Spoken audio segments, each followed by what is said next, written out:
Well, I'm joined now by Brai Odion-Esene, the founder of SW4 Insights, a public policy advisory firm. Thank you for joining us. Thank you for having me.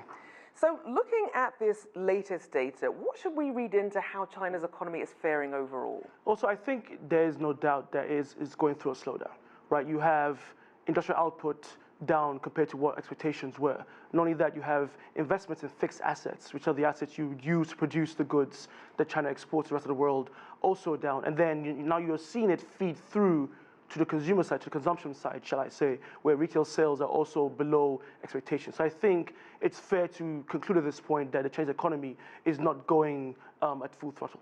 And on top of that, obviously, you have weaker global demand, you have the US-China trade war.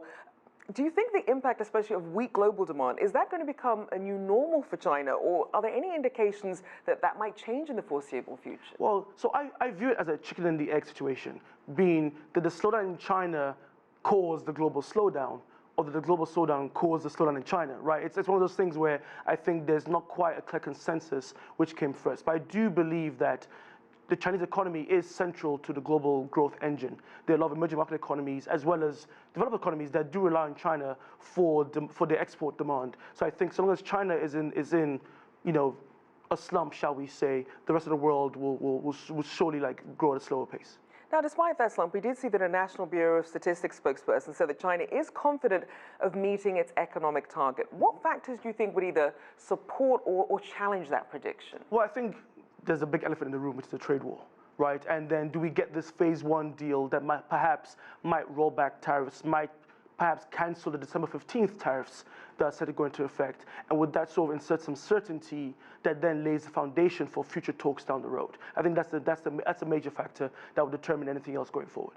And what about in terms of the positives for the Chinese economy that obviously can't offset something like a trade war, but what perhaps could at least offset some of the damage? Well, I do believe that even though with the US there is this tension going on and the higher tariff issue, elsewhere in the world, they're open for business. And so I think so long as activity carries on elsewhere and we don't see a significant slowdown in other areas of the world, I think if it's just an issue between the US and China, and again, I think, you hear from my accent, I think if Brexit does not cause an extra sense of worry, I think then we'll be okay. Now, we did see that the government met its target of creating more than 11 million new urban jobs in the first 10 months, and that was ahead of schedule. Unemployment did tick down slightly, the job market remaining steady. How is all this affecting domestic consumption? Well, so I think given the central role that manufacturing plays in China's economy, and it does employ a lot of people from the rural areas have migrated to those urban areas for these manufacturing jobs. So even though the numbers look good, I'll return to my original point. If trade tensions with the US escalate to the point where industrial output in China continues to contract, that will eventually feed through to jobs numbers, because you can't employ people if there's nothing to make. You can't employ people if there's no demand for what you're making. If there are no buyers for your goods, it doesn't matter how much people you employ. Eventually, you will have to cut back, initially on hours to start with, to sort of make it work. And then if that doesn't make any difference, then you start cutting employees and laying off workers, and that's a problem. And clearly, there's no ink dry yet on any phase one trade deal, and we know that this is supposed to be the easier of the phases to get through. The additional ones perhaps will get a little bit more testy. How do you see this ongoing affecting the economy in the mid and the longer term? Well, the uncertainty is not helping, because depending on who you're listening to, they're either close to a deal or they're major obstacles to getting to a deal.